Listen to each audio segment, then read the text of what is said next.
Começando mais um Abre Caminhos, hoje com o querido Alessandro do Templo Céus. Prazer, Alessandro. Prazer é meu. Ale, vou te chamar assim, tá? Pode, é Então, assim que eu gosto de ser prazer, chamado. prazer da sua presença aqui. Muito Você é obrigado. uma referência aí na Umbanda Sagrada, né? Então, gratidão mesmo pela participação. Eu vou te fazer a mesma pergunta que eu faço para todo mundo, para os convidados que chegam aqui. Como tudo começou? Como foi o seu despertar espiritual? Fala um pouquinho. Axé. Axé. Primeiramente, a todos que estão assistindo, axé em vossos corações. Tudo precisa ter um começo, Isso. né? Eu acho que meu começo foi pela dor, como 99% das pessoas que entram Sim. dentro da Umbanda, né, que agregam a Umbanda, entram pela dor, É, né? Eu estava passando um momento muito difícil na minha vida sim. e fui até o Colégio de Umbanda Sagrada, Uhum. né? Isso foi em 2010. Mas eu não me recordo o ano, mas provavelmente foi isso, 2010. E era uma gira de preto velho. Até então eu não entendia da Umbanda. Não sabia o que era Umbanda, né? Vim de uma base espírita kardecista, mas Umbanda para mim era macumba, Sim. né? A gente generaliza É. a Umbanda como isso. E passei com uma preta velha. E falei para ela da minha situação, falei para ela dos meus problemas. E ela falou: filho, eu vou resolver teus problemas. Só que você precisa trabalhar. Eu falei: mas eu já trabalho. Eu sou comerciante. Você entendeu? A gente não tinha a noção do que era um trabalho. Era trabalho espiritual, né? E parece que ali fez assim, abriu. Isso abrindo, comecei a escutar coisas que eu não escutava, sentia chamar meu nome, né? E eu falo assim, todos, é só a gente parar e prestar atenção. Todos nós conseguimos escutar a espiritualidade. Sim. Basta querer. Quantas vezes você não está na cozinha fazendo alguma coisa e sozinho ali naquele silêncio e de repente você ouve chamar assim, e aí você olha e não tem ninguém, não é verdade? Verdade. Então, é que a gente, nessa correria, a gente não consegue se concentrar. E eu também não estava concentrado, eu estava preocupado. Saí para casa, fui, voltei algumas vezes lá, tomei os pás, a coisa começou a melhorar, a minha energia começou a melhorar. E aí foi quando eu fui tomar um café e o susto veio. Viu? Coloca o magoso pro nego. Nossa. Assim, Uhum. bem nítido. Eu falei, o que é isso? E até descobri que o café sem açúcar era amargoso, né? Eu só tomo com adoçante. Coloquei um cafezinho lá, depois de um bom tempo. Coloquei um cafezinho lá e a coisa começou a abrir. Um dia, eu cheguei de moto, em casa estava chovendo, né? Trabalho no centro da cidade, na Santa Efigênia. Chovendo, nem tirei a capa de chuva, a voz, volta lá naquele lugar que te ajudou. Caramba. Que o moço está te esperando. Tinha um rapaz na porta, era um policial militar. Ainda ele é vivo, né? Chamado Cabreira. E quando eu cheguei de moto na frente do colégio, eu falei assim, olha, pediram para mim vir aqui. Ah, você que vem montado? Caramba. Tá, pai Rubens está te esperando. E aí eu subi, falei com ele, né? Ele falou, preciso de você aqui na corrente para que comece o processo de desenvolvimento, né? Porque a tua missão vai começar. E aí eu comecei a desenvolver, ficava muito lá no fundo, né? Porque a gente tinha evidência lá na frente com a timidez, Isso. né? Ficava no fundo. Então sempre gostava de ficar no fundo. E aí um dia o caboclo, o seu arranca-toco, fala assim, ó, eu vou escolher os médios para ficarem na frente e para ser selecionados como cambones. E aí ele estava enxergando não eu, ele estava enxergando a espiritualidade. Sim. E aí foi quando tudo começou. Precisei passar mais na parte de Cambone. Muito importante, né? Só que não tive oportunidade. Ah, você ficou pouco tempo, então. Eu fiquei, acho que 2 meses cambonando. Caramba. E aí um dia, cambonando um dos guias, né, do pai, não gostava que chamava assim. No caso, o baiano, chamava Baiano Simão. Ele colocou o baiano em terra e falou assim, agora você firma e da metade do atendimento para frente, né? Ele pediu para que fosse dado atendimento e dali nunca mais parou e está até hoje. Sim. Pra quem não sabe, o Colégio de Magia é do nosso pai, Rubens Saraceni. Isso. Nosso querido pai, né? Pai Rubens Saraceni. Você conheceu, então, Sim, Rubens Saraceni. Sim. Quer falar alguma coisa sobre? O que trouxe muita coisa, né? A gente se baseia nele, né? Há uma coisa que eu falo que era um cara diferenciado. O Rubão, como muitos conhecem ele, acho que nunca mais vai ter, né? Daqui na Era um Terra. cara diferenciado mesmo. Era transformador. Ele transformava as pessoas, né? Hoje é muito criticado, né? Pelo fato de, entre aspas, colocarem Umbanda Sagrada como uma vertente.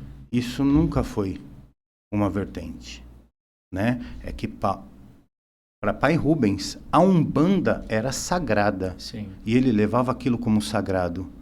Então, todo lugar que falava, ele falava a minha Umbanda sagrada. Carinhosa, né? Como uma forma carinhosa de falar. Sim. E colocaram isso como uma vertente de Umbanda. E na realidade não. Tanto é que tem alguns livros ainda a serem lançados, com datas a serem lançadas. E que legal, né? que maravilha, né? Tem muitos, são 123 livros. Ele foi um gênio. Né? Aí eu faço um questionamento. Uma pessoa, né, com a 4ª série, sem muita instrução, falar em aula sacerdotal de física quântica. Olha como ele estava à frente do tempo, né? A espiritualidade era amparado toda hora. Escrever 123 livros, com 78, se eu não me engano, publicados. Né? O best-seller, O Guardião da Meia-Noite, com mais de 5 milhões de vendas. Né? Depois o Cavaleiro da Estrela Guia, né? As 3 sagas, porque aí é um romance umbandista, como O Guardião da Meia-Noite, além dos livros teológicos, né? Que fala sobre os fundamentos. Isso, importantíssimo, né? isso. Né? E ele nunca discriminou a Umbanda como da força da raiz. Porque ele também sabia que a Umbanda, ela teve que ter um início, ela teve que ter um start. Isso. Foi com o Pai Zélio. Mas a Umbanda, ela é muito mais antiga, e ele sempre deixou isso bem claro, do que a sua idealização. Sim. A espiritualidade já atuava, ela só não tinha a oportunidade de trabalhar, né? Como a gente fala aqui, de peito aberto, isso. Como acontece hoje. Firmada agora a Umbanda, sim, né? Como religião. Isso. Né? Porque se continuasse como estava, ia ser somente mais aquilo que eles chamavam de seita. Estava caindo na descrença também já, sim. Né? Muito sacerdote de poste. E o Rubens Saraceni chega e ele causa um impacto, né? Porque ele começa a ensinar muita coisa, abriu muita coisa. Ele quebrou muito dogma. Isso. Por que você não pode isso? Por que você não pode aquilo? Por que você não pode... Na Umbanda você pode. Ele trouxe poder, né? E ele sempre falou, a Umbanda, eu não vejo ela como uma religião. Isso. Eu vejo ela como uma mãe. É uma mãe que abraça seus filhos. E isso foi palavras também do Caboclo das 7 Encruzilhadas. Porque sim. Quem fundou a Umbanda, na matéria, só na parte burocrática, foi seu Zélio. Isso é fato. Né? Mas quem trouxe esse conteúdo para que fosse feito o trabalho espiritual foi o Caboclo das 7 Encruzilhadas. Que sim. Poucas pessoas sabem, né? No meu YouTube, no canal do YouTube do Templo Céus, eu tenho lá disponibilizado um vídeo sobre a última reencarnação do Caboclo das 7 Encruzilhadas. Eu assisti lá no seu terreiro. Você assistiu lá? Assisti durante uma aula. Bacana. Sendo transmitido, muito bom. E falando sobre a trajetória de Frei Gabriel de Malagridas Isso. sobre o território brasileiro. E aí a gente começa a ligar uma coisa com a outra, a história. Né? A gente começa a ligar a 7.000 quilômetros que ele andou a pé, peregrinando sobre os quilombos, sobre as aldeias, né, de indígenas, não levando a catequizar as pessoas, não na parte religiosa, e sim na parte de instrução e cura. Legal. Né? Então tem esse caminho que ele percorreu. Ele não queria ir lá e colocar, olha, você tem que ser cristão, não. Você vai pelo caminho que você conhece, mas aqui eu trago a cura e trago o saber. Então ali era feito grandes preparos que ele tinha, né? Tanto é que foi queimado na fogueira da Inquisição. Sim. Pela própria Igreja Católica, né? E que muita gente não sabe que a Igreja Católica, hoje, como também discriminado, nosso Senhor Jesus Cristo, deixando bem claro que não é Oxalá, sim, né? A gente tem que deixar bem claro, sim, porque Oxalá é divino, sim, orixá, né? Orixá. E muita gente acha que foi nosso Senhor Jesus Cristo que fundou a religião católica apostólica romana.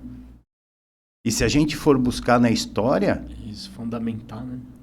Fundamentar aquilo, depois de 300 anos, o rei Constantino, lendo os pergaminhos deixados por nosso Senhor Jesus Cristo, fundou a Igreja Católica Apostólica Romana nos fundamentos de Jesus. Olha só. Então foi os romanos. E ali, dentro daquele Estado romano, começou-se a perseguição. Né? Sim. Por que a gente hoje é discriminado e na nossa religião existe o diabo? Porque naquele Estado onde tinha um processo de agregar fiéis, quem estava na igreja estava com Deus, quem não estava com o diabo. É mais ou menos isso. Sim.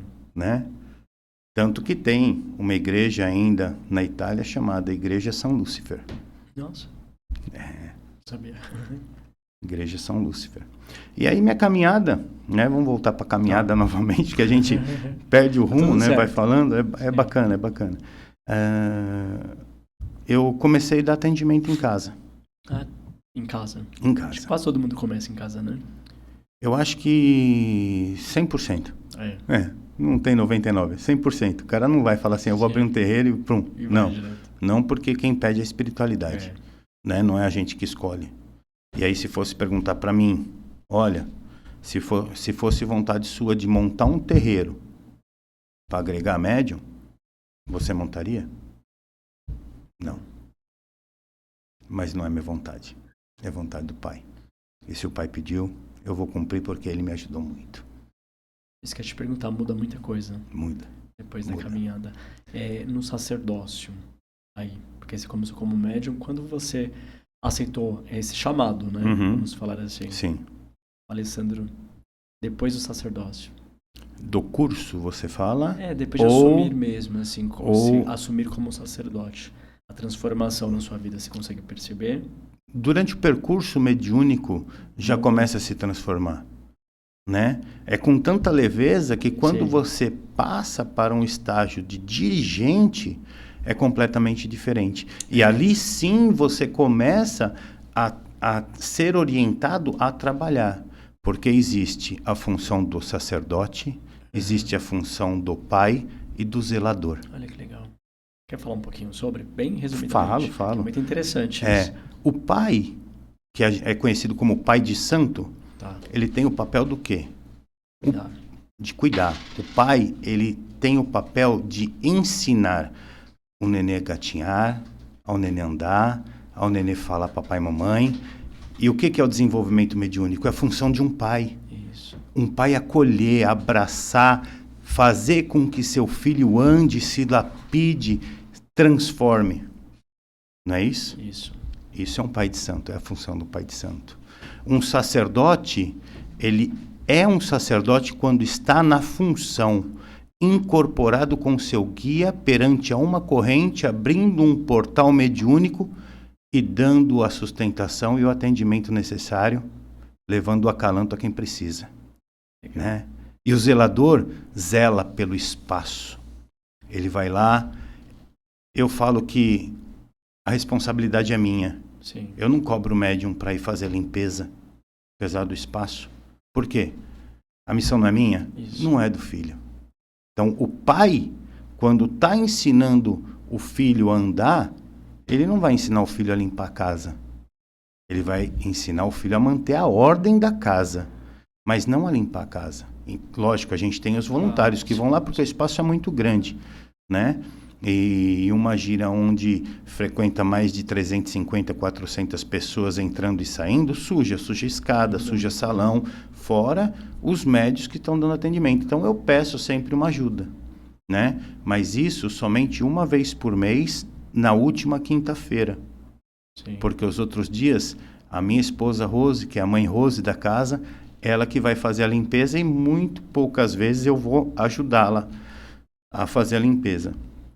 Então, o zelador é cuidar disso, porque fala assim, o zelador do santo é aquele que cuida, aquele que vai trocar a vela do congá, aquele que vai fazer a firmeza de Exu, aquele que vai firmar a tronqueira, né? Aquele que vai colocar ali um padê para Exu, vai dar o de comer para Exu, porque eu falo sempre, você dá de comer para Exu, você não passa fome. Verdade. Né? Então, alimente seu Exu, alimente sua entidade, e não seu Exu. Faça uma firmeza para o seu preto velho também. Não pode esquecer, né? Muitas vezes as pessoas falam assim, poxa, eu vou levar uma entrega para preto velho no cemitério, legal, no cruzeiro, mas você já jantou com o seu preto velho? Olha. Isso se você pegar no livro, né, que foi deixado muita literatura legal, muita literatura boa. Pegar no livro Código de Umbanda, lá tem, né? Firmeza do seu preto velho na sua casa. Que legal. E aí você coloca um pão, coloca um copo d'água, coloca um arroz doce, um bolo de fubá, um copo de vinho, coloca no lugar da mesa, onde você vai jantar, vai compartilhar com o teu preto velho. Você não está vendo, mas você está sentindo. E isso que é Umbanda. Né? A Umbanda a gente não precisa ver, a gente precisa sentir. Verdade. Umbanda é amor, né? E aí tem muitos filhos que a gente vê aí, que são os... eu não sei como é que fala na internet, se é hater, se é reiki. Eu não conheço dessa prática, né? Mas tem muito filho que distorce completamente o que é a espiritualidade. E distorcendo a espiritualidade, uma pessoa que se diz umbandista, distorce ela no olhar do evangélico, do cristão, não é isso? Com certeza. Então, aí o que acontece? A desconstrução, ela não está vindo de fora da Umbanda. A desconstrução da Umbanda, ou a desconstrução de qualquer religião, começa de dentro pelos seus fiéis. Isso. E aí que está o problema. Então a gente tem que tocar nessa ferida, consertar essa ferida para que não se espalhe para fora. Isso. Porque quando a gente está como um zelador, como um sacerdote, como um pai dentro de um terreiro, a gente é referência. E vira evidência. Verdade. Né? Então a gente tem que dar o exemplo. Né? Porque muitas vezes a gente está lá no terreiro pregando e falando coisa bonita para assistência, explicando o que é um Oxóssi, explicando o que é um Ogum, falando de uma força de preto velho, né? E aí chega lá fora, você está no farol, uma pessoa que passou com a tua entidade te dá uma fechada e você xinga ele. Fala, caramba, aquele cara lá era o pai de santo do terreiro que eu estava, olha como ele me tratou aqui. E não é assim, entendeu? Sim. A gente tem que desarmar as energias em vez de armá-las e fazer com que confronte. É do terreiro para a rua, para casa. Todo lugar, nós somos médios 24 horas por dia, nessa evolução, né? Não tem como a gente fugir disso. E aí o pessoal fala assim, e o desenvolvimento mediúnico, quanto tempo demora o curso? Que curso? Desenvolvimento mediúnico não está falando curso, né? E não tem nome melhor para ser chamá-lo, né? Para ser chamado. Mas a gente, até depois do nosso desencarne, o espírito estará em desenvolvimento. A evolução não é para sempre, né? Eu li hoje uma coisa muito legal que um rapaz do sacerdócio postou no grupo, dizendo assim: eu vou levar as pessoas que caminharam comigo na minha alma e não no meu coração. E aí, lendo, né, chega uma parte que fala assim: o porquê de você levar na tua alma e não levar no teu coração? Porque uma hora meu coração vai parar, mas minha alma vai continuar evoluindo e eu vou continuar com essas pessoas no meu caminho. Que lindo. Então, existe muitos meios de a gente trabalhar Umbanda. Mas o arroz e feijão nunca pode faltar nessa mesa. Que bonito. A gente fazendo arroz e feijão bem feito, não precisa de mistura, não precisa enfeitar, não precisa fazer mais nada. Rubens sempre dizia: ninguém faz nada sozinho, e eu não sou nada sem a minha corrente mediúnica, sem assistência e sem a minha espiritualidade. É um corpo só, né? Principalmente sem minha esposa, porque ela, É eu vou falar, ela é o braço direito de Pai Antônio, né? Então não tem como, isso já foi colocado do lado do meu caminho justamente para isso. Sim. A espiritualidade é muito sábia, né? Coloca as pessoas certas nos momentos certos. Justamente. Né? Então tudo isso que a gente fala do distorcimento da Umbanda, de florear Umbanda com coisas que são inventadas, gourmetizar, né? Justamente, né? Colocar muita mistura no arroz e feijão, falar assim: não, hoje você vai comer uma picanha milanesa. Isso. Não existe, né? Picanha é bom no churrasco, então vamos fazer ela na brasa. É assim que funciona. Então vamos fazer a coisa como tem que ser feita, não inventar, florear. E o Baiano deixou um recado uma vez muito bem claro. Falou que quando eu estivesse no meio de pessoas ou pudesse transmitir para pessoas, ele disse assim, vou ver se eu me recordo: enquanto o médium querer materializar a espiritualidade e não espiritualizar sua matéria, ele não é médium. Profundo, né? Então, é uma coisa que eu fico pensando nisso sempre. E muita gente que vai lá no terreiro me olha, às vezes eu tô de chinelo, calça branca, camiseta, como outro irmão, porque eu sou assim, normal. Comum, né? Eu não preciso estar lá sentado num trono e falar, não, aquele é o dirigente espiritual. Sim. Né? Não preciso me vestir diferente para poder mostrar poder, porque nós lá somos todos iguais. A única coisa que diferencia eu dos médiuns que estão é somente o conhecimento nos fundamentos da Umbanda. Que é muito importante. O conhecimento nunca ninguém tira, né? Não. Uma coisa que você vai levar para a vida. Eternidade. Para tudo. Para tudo. Uma vez eu sempre fiz a parte da defumação no colégio de Umbanda, nos trabalhos. E uma vez eu estava fazendo defumação, tal, não sei o que, e Pai Rubens tinha mania de passar a mão assim, no cabelo. E aí ele fechou a porta, fez assim, ficou quietinho, e ali ele falou. Ele falou: meu irmão, tem um dirigente que já se foi, e eu vou pedir para que você levante as ferramentas dele, para que ele possa usar no astral. Levantar espada de magia da sete espada, espada da magia das pedras, que hoje não tem mais, é uma espada de cobre, né? Eu acho que você chegou a ver lá no terreiro a espada né? Os cajados da magia da erva, o arco do fogo, tudo. E eu fui fazer isso. Tinha um sítio na época, ele me passou uma mandala, eu peguei e fiz, e fui de volta levar para ele as coisas, né? Ele falou: não, agora a gente pode descartar. A gente foi depois lá no, se eu não me engano, no Montanhão do Pai Ronaldo Linares e deixei lá. E passou-se um tempo, eu estava lá de novo na defumação, tal, não sei o quê, e aí ele veio falar comigo. Ele falou: meu irmão, aquilo que você fez e aquilo que foi pedido para fazer, o dirigente que se foi, ele veio aqui agradecer, Olha. né? Agradecer porque agora ele tem acesso em todos os lugares evolutivos da espiritualidade, tanto no embaixo quanto no em cima.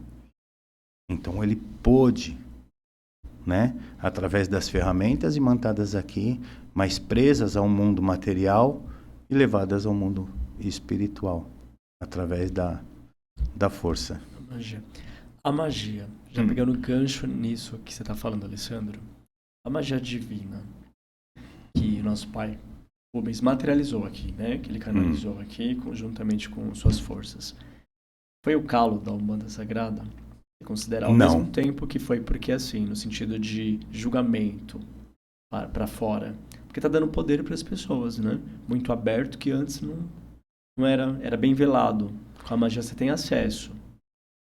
As outras umbandas ou as outras religiões, a crítica, você acha que vem por causa da magia divina, desse poder que ela trouxe? E aí eu pergunto para você, o que passa na cabeça de uma pessoa julgar o que é certo e o que é errado? A não ser o próprio julgamento dela mesma. Sim. Porque Orixá, Olorum, vamos falar em Deus, não vai te julgar. Ele vai deixar que você seja julgado pelos seus atos. Então aquele que julga, eu não tenho nem o que falar. Né? Mas existe aquilo que eu te falei, a desconstrução de quem mesmo praticou a magia, cursou a magia e hoje usa ela no negativo. Isso, invertida, né? Só que aí lembrando que quando se usa no negativo, o mago se afasta e quem vai atuar será um quiumba junto com a pessoa. E quanto mais ela fazer achando que está se dando bem, mais ela está se deteriorando por dentro. Sim. Né? Aí eu pergunto para você, você já viu alguma pessoa do bem morrer sofrendo? Não. Esse negócio que ela transforma, né? Acho que aqui a gente paga tudo. Isso. Né? Aqui a gente paga tudo. Aí a gente vê uma pessoa que fez mal a vida inteira, de repente acamada, né? No leito de morte, vai e morre, não morre, morre, não morre, morre, não morre, e tá lá. Né? A gente tem que refletir muito disso daí. Pai Rubens Saraceni, ele está sendo julgado agora porque ele não está em terra, não está em vida. Verdade. Entendeu? Porque a magia quebrou muita quizila para Umbanda. Principalmente vindo de outros terreiros. Porque a pior energia que tem é quando vem de um irmão de senda. Sim. Um irmão de fé. Isso daí, né, a gente fica triste. Destruído. Né? E a gente sabe que isso acontece toda hora. Então, o que eu faço? Eu me fortaleço. Eu não ataco. E na magia, Pai Rubens Saraceni também. Quando a gente faz alguma coisa, para quebrar uma demanda, a gente não devolve para a pessoa mesmo sabendo quem é. A gente devolve para onde? Para a origem. E é da origem que vai partir a cobrança, não de você. E vem muito mais forte. Você entendeu? Entendi. Então é mais ou menos isso. Muito bom.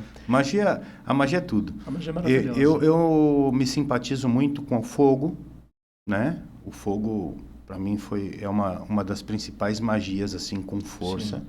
E com raios. Sim. Né? O fogo, quando eu tô lá, para fazer na parte do elemental. Fazer aquela mandala, colocar ali o mago com o seu poder do lado e atuar mesmo. E a magia dos raios, isso atua toda hora. Sim, que é prática, rápida, né? E eficaz. Querido, eu vou pedir para você dar o seu recadinho aí, falar um pouquinho sobre quem quiser conhecer a Gira, quiser fazer curso com você dá sacerdócio, várias coisas aí, né? Magia divina, lá no espaço. Magia divina. Também. E convido você também lá a praticar. Vamos dar magia. Vamos dar magia divina. Lá tem o Duarte que está fazendo, mas a gente tem hora vaga também, dá pra gente encaixar. Isso daí é bacana. Fechou. A gente compartilhar. É aquilo que eu falei. Muito bom. Tem que se ajudar. Sim, tem que se ajudar. Sim. Se ajudar. Banda é união, né? Magia também. Magia divina é... Você estava falando do Rubens, disso de ele abrir a magia e ser criticado, eu digo o seguinte: todos nós somos filhos de Deus. Sim. Todos nós. Mas existem os filhos legítimos. Aqueles que carregam a chave ativadora da criação para abrir portas aqui na matéria. E poder passar ou não, aí depende da orientação. E Pai Rubens foi um desses, que recebeu a chave como garantia, né, da sua doutrina. E foi o que ele fez. Sim. Pai Rubens, não tem o que... Não somente ele, sim, mas a mãe Alzira. Isso. Né? Sim, muita gente esquece um pouco da mãe Alzira, mas a mãe Alzira foi uma pessoa, e eu digo mais, foi quem trouxe Pai Rubens para a Umbanda, porque o Pai Rubens não queria ser umbandista. Isso vai ser papo para um outro programa que eu vou Bora, vamos fazer. Hoje a gente está meio corrido, né? Mas eu vou pedir para você falar um pouquinho do seu espaço lá, dos dias das giras, dos cursos, né, e da programação do terreiro e o endereço também para quem quiser conhecer. Lá. Nossa casa fica no Tatuapé, chamado Templo Céus, Centro de Estudos de Umbanda Sagrada. E fica na rua Tijuco Preto, 704. Nossas giras são de quarta-feira, das 8 às 10. A senha começa às 18h30, né? A distribuição de senhas. E aí vai até o último, né? Geralmente a fila é grande, mas vai rapidinho, né? Vai bem rápido. Sim. Não tem com que se preocupar. Às vezes fala assim, nossa, eu peguei o número 280, né? Vai demorar. Não. Abriu a gira, lá nós somos atendendo, são 70 médios de atendimento. Nossa, equipe grande, né? Tem uma corrente bem fortalecida, né? Com cada um, não tem, cada um não tem um cambono, mas a gente tem pelo menos metade, né? De quem está atendendo a gente tem como cambono para poder auxiliá-lo. Então, desde a entrada até o atendimento, a pessoa que entra lá é auxiliada com muito amor e muito carinho. Porque é isso que a Umbanda quer. Isso. A Umbanda é mãe, a Umbanda abraça. Com certeza. Né? Como a gente falou. Não é isso? Isso. E tem uma programação legal, diversificada isso, também. Eu tenho, aí eu ministro os cursos, né? Também para manter o espaço, porque a gente sabe que hoje a burocracia, né, é muito grande. Sim. A gente tem que pagar aluguel, pagar IPTU, sim, pagar luz, comprar vela, isso tem que sair de algum lugar. Então a gente ministra o curso para agregar. Então a gente dá os cursos de magia, né, magia divina, de sábado, fazemos algumas vivências de domingo. E eu tenho o curso Doutrina, Teologia e Sacerdócio de Umbanda, lembrando que o curso de sacerdócio não é um formador de pai de santo, isso, né? E sim capacita o médium, se necessário for, a exercer o sacerdócio, né? É isso.